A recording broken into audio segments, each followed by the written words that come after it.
Good morning, students. Business management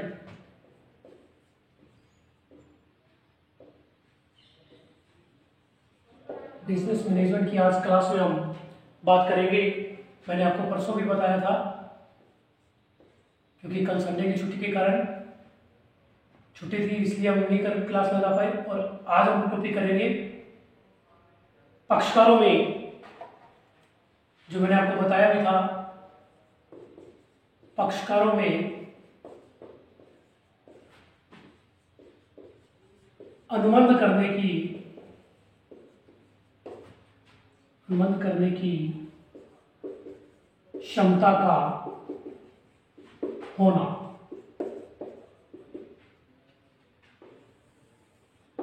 तो इसमें मैंने आपको पहले काफी बार बता चुका हूं कि वही व्यक्ति अनुबंध करने की क्षमता रखता है जो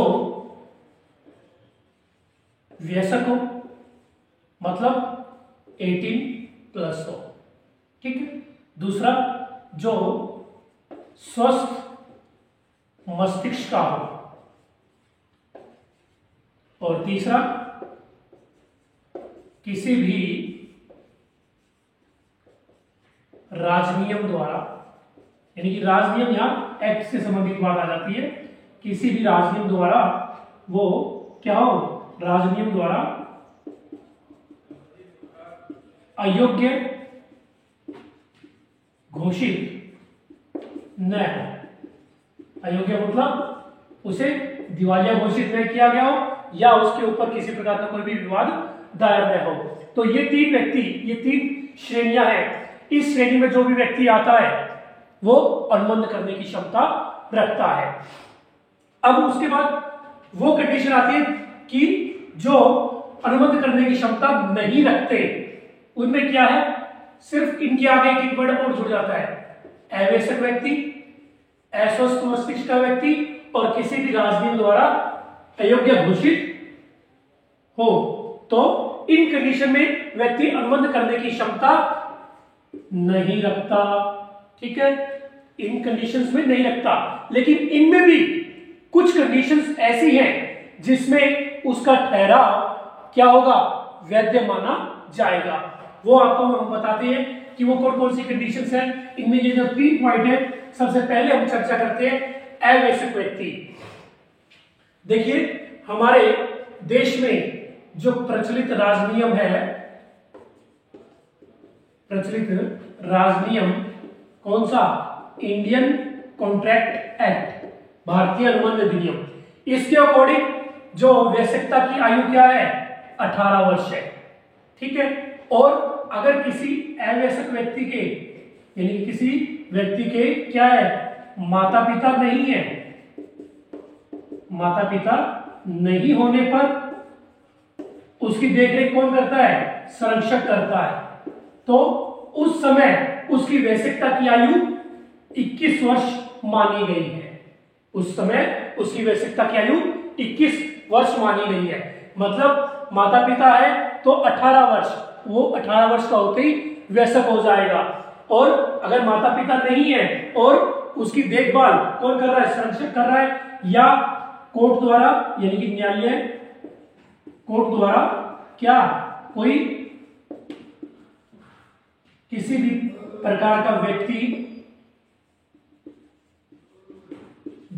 नियुक्त कर दिया हो, चाहे वो संरक्षक हो चाहे वो वकील हो, जो उसकी देखरेख कर रहा है, तो उस समय उसकी वयस्कता की आयु 21 वर्ष की मानी गई है।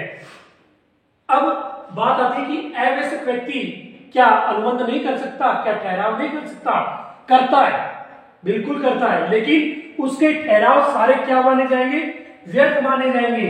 कुछ एक कंडीशंस ऐसी हैं जिसमें क्या है कि अवयस्क व्यक्ति अनुबंध भी कर सकता है और अपनी आवश्यकताओं को भी पूरा कर सकता है। उसमें मैं आपको बताता हूं कि अवयस्क से संबंधित कुछ प्रावधान है, यानी कि रूल्स एंड नियम है। देखिए, वैसे तो हमारा जो इंडियन कॉन्ट्रैक्ट एक्ट है वो हमारे अवयस्क व्यक्ति के लिए राजनियम अत्यंत उदार है। वो कोई गलती भी करता है तो उसके लिए उसे वो पूरी तरह छूट भी देता है उसे, क्योंकि उसके साथ किया गया ठहराव सारे क्या है, व्यर्थ है। लेकिन कुछ एक कंडीशन में वो कोई बड़ी गलती कर दे तो उसके लिए उसे दंड का भागीदार भी बनाया जाता है। इसके लिए इसकी पूरी डिटेल हमें समझने के लिए इसके जो नियम है उनमें हमारी सारी बातें क्लियर होती हैं कि वो किस कंडीशन में वो अनुबंध कर सकता है और किस कंडीशन में नहीं, तो कौन सा अनुबंध उसके साथ किया गया व्यर्थ माना जाएगा और कौन सा वैध माना जाएगा। ज्यादातर वैध अनुबंध उसके लिए साथ जो किए गए हैं वो संरक्षक की देखरेख में ही होते हैं, वही वैध होंगे, उसमें उसकी जिम्मेदारी संरक्षक की होती है। लेकिन कुछ कंडीशंस ऐसी हैं जो उसकी जरूरत की चीजें हैं, आवश्यकताओं के संबंध में कुछ नियम है, तो वो उसके लिए वैध माने जाते हैं। और कुछ कंडीशन में वो साझेदार बन भी सकता है, अंशदारी के लिए भागीदार भी बन सकता है। तो उनके बारे में हम अब चर्चा करते हैं वो कौन कौन से हैं। तो इससे संबंधित कुछ लगभग 15 या 17 नियम है, लगभग 15-17 नियम है। तो उनके बारे में हम आज चर्चा करेंगे और कुछ नियमों की कल चर्चा करेंगे, क्योंकि एक दिन में सारे नियम की चर्चा करना मुश्किल है, संभावित नहीं हो पाएगा। तो पहला है ठहराव पूर्णतः व्यर्थ। देखिए, एक अवयस्क व्यक्ति के साथ किया गया कोई भी ठहराव पूर्णतः व्यर्थ होगा। अनुबंध तो वो बन ही नहीं सकता।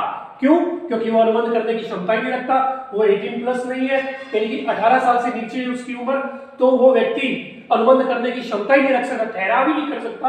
अनुबंध तो बहुत दूर की बात है। हाँ, वो पारिवारिक ठहराव कितने भी करें, पारिवारिक ठहराव कितने भी करें वो उसके लिए वैलिड माने जाएंगे। क्यों माने जाएंगे? क्योंकि पारिवारिक ठहराव पहले से ही स्पष्ट रूप से क्या है, व्यर्थ घोषित ठहराव की श्रेणी में आते हैं। तो इस व्यक्ति के साथ अगर आप किसी प्रकार की कोई भी बिजनेस डील करते हैं, कोई भी बिजनेस डील करते हैं या कोई भी प्रस्ताव करते हैं जो वर्क से संबंधित है, कार्य से संबंधित है, मतलब जिसमें पैसे का लेन देन होता है या प्रॉफिट लॉस की बात होती है, चाहे वो कोई भी हो, किसी कंडीशन में हो, सिर्फ पारिवारिक ठहराव उसके लिए वैध माने जाएंगे, बाकी सारे ठहराव उसके लिए क्या होंगे, व्यर्थ की श्रेणी में आएंगे। तो पहला स्पष्ट सी बात हो गई कि उसके साथ किए गए ठहराव पूर्णतः व्यर्थ की श्रेणी में आएंगे। दूसरा है अवयस्क व्यक्ति के साथ ठहराव का परिवर्तन करना, यानी पूरा करवाना या उसकी जानकारी करवाना। तो अवयस्क व्यक्ति के साथ कोई भी ठहराव पूरा किया जाता है या उसकी जानकारी की जाती है तो वो भी क्या मानी जाएगी, व्यर्थ की श्रेणी में आएगी। या अब जैसे आपके फोरहेड में तो नहीं लिखा ना कि आप अवयस्क है, अब देखने में हर कोई देखने में लोग मुझे भी कह देंगे कि आप तो अभी 15 साल या 17 साल की हो, आप अभी वयस्क नहीं हो। देखिए, मेरे माथे में तो नहीं लिखा ना कि मैं अनुबंध करने की क्षमता रखता हूं या नहीं रख सकता, मैं स्वस्थ मस्तिष्क का हूं या नहीं हूं, मेरे माथे में तो नहीं लिखा ना ये चीज, मैं राजवीर द्वारा अयोग्य घोषित हूं या नहीं हूं, नहीं लिखा ना, किसी व्यक्ति के माथे पर ये चीज नहीं लिखी। लेकिन जब अनुबंध कर लिया जाता है या ठहराव कर लिया जाता है और ठहराव करने के बाद में जब पता चलता है कि ये व्यक्ति तो अनुबंध करने की क्षमता नहीं रख सकता, तो उस व्यक्ति के साथ किया गया ठहराव क्या होगा, वो पूरा ही नहीं हो पाएगा, पूरा नहीं हो पाएगा, तो वो व्यर्थ की श्रेणी में चला जाएगा। तीसरी बात आती है, यानी ये बात स्पष्ट हो रही है कि किसी के चेहरे पर नहीं लिखा, लेकिन सपोज दैट कि ठहराव कर भी लिया, तो बाद में अगर उस चीज के बारे में पता लगता है कि इस व्यक्ति के साथ तो ठहराव किया ही नहीं जा सकता, ये तो क्या है, अवयस्क है या अस्वस्थ मस्तिष्क का है, तो वो ठहराव वो हमारा पूरा नहीं हो पाएगा और वो व्यर्थ की श्रेणी में चला जाएगा। तीसरी बात आती है प्रत्यास्थापना, यानी कि अब इससे संबंधित ये बात आती है प्रत्यास्थापना, मतलब अवयस्क व्यक्ति के साथ क्या कर लिया, ठहराव कर लिया, लेकिन कंडीशन पता लगने के बाद वो व्यर्थ की श्रेणी में तो हो जाएगा, ठीक है ना। लेकिन प्रत्यास्थापना की स्थिति में आना पड़ेगा, मतलब पहले वाली स्थिति में वापिस आना पुनः आना। मतलब अवैश्यक व्यक्ति के साथ अगर आपने कोई ठहराव कर भी लिया, कोई अनुबंध कर भी लिया, उसे क्या दे दिया, कोई एडवांस राशि दे दी, एडवांस पेमेंट दे दी, या कोई प्रोडक्ट दे दिया, यानी कि कोई वस्तु दे दी या माल दे दिया, ठीक है ना, तो अवैश्यक व्यक्ति द्वारा कोई भी पेमेंट ली गई है या कोई वस्तु दी गई है तो उन्हें उसे क्या करनी होगी, वापस लौटानी होगी और उन्हें प्रतिस्थापना की स्थिति पहले वाली स्थिति में आना होगा कि अवैश्यक व्यक्ति तो अनुबंध करने की क्षमता रखता ही नहीं। देखिए कई बार बात हो जाती है, ठहराव कर लिया जाता है, ठहराव हो गया, ठीक है, बाद में कंडीशन का पता लगा, कंडीशन का पता लगने के बाद क्या हुआ, अनुबंध क्या होगा, रद्द होगा, करना पड़ेगा। तो कोई भी उसमें लेन देन किया गया है, कोई वस्तु दी गई है, ली गई है, कोई पेमेंट दी गई है, ली गई है, तो वो दोनों को एक दूसरे को एक्सचेंज करनी पड़ेगी, वापस पहले वाली स्थिति में आना प्रतिस्थापना की स्थिति कहलाती है। ये तो 3 पॉइंट हो गए। उसके बाद आगे बात आती है अवैश्यक। अब मैं आपको इसके बीच में चलते ही एक टॉपिक ये बताता हूं कि अवैश्यक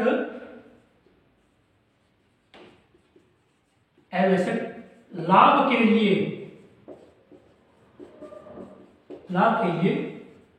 भागीदार बन सकता है, लाभ के लिए, लेकिन कंडीशन है इसमें भी, अगर सभी साझेदार चाहे तो, या ओनर यानी कि शॉप का जो भी मालिक है वो लाभ के लिए भागीदार बना सकता है, हानि के लिए अवैश्यक लाभ क्या होगा, भागीदार नहीं बन सकता, अनुबंध नहीं कर सकता। हाँ, आज जैसे मेरे पास कोई पेमेंट है, मेरे पास कोई राशि है, मैं उसे किसी बिजनेस में लगाना चाहता हूं, लगा दी मैंने, ठीक है ना, तो मैं सिर्फ उस बिजनेस में प्रॉफिट के लिए भागीदार बन सकता हूं, हानि के लिए नहीं, ठीक है ना। अगर कोई भी वो कार्य करते समय सामने वाले व्यक्ति के साथ, जिसके साथ मैंने पार्टनरशिप की, तो वो उसे अगर लॉस हो गया तो मुझे लॉस नहीं मिलेगा, लॉस वहन नहीं करना पड़ेगा, मुझे सिर्फ प्रॉफिट मिलेगा। मान लीजिए मैंने 2 लाख रुपए लगाए उस बिजनेस में, तो मुझे 2 लाख के क्या प्रॉफिट जोड़कर 2,25,000 मिलने चाहिए, अगर प्रॉफिट इतना होता है तो। और बाई चांस अगर लॉस हो गया 25,000 का, तो मुझे ये नहीं कि 1,75,000 रुपए मिलेंगे, मुझे 2 लाख ही मिलेंगे वापस रिटर्न, ठीक है ना। सिर्फ लाभ के लिए भागीदार बनाया जा सकता है। इसमें ओनर क्या सोचता है या साझेदार क्या सोचते हैं कि उन्हें यूज करने के लिए 2 लाख रुपए की राशि प्राप्त हो जाती है, ठीक है। लॉस होगा तो वो उनका होगा, प्रॉफिट होगा तो सब में बराबर बांटा जाएगा, या सब में बराबर ना बांट के जो भी उनका रेशियो तय किया गया है उसके अकॉर्डिंग उसमें बांटा जाएगा। तो अवैश्यक लाभ के लिए भागीदार बन सकता है, वहां वो अनुबंध कर सकता है, लेकिन कागजों में उसका नाम नहीं चलेगा। कागजों में नाम किसका चलेगा, उसके संरक्षक का, जो उसकी देखरेख कर रहा है, उसका नाम चलेगा कागजों में नाम, ठीक है ना।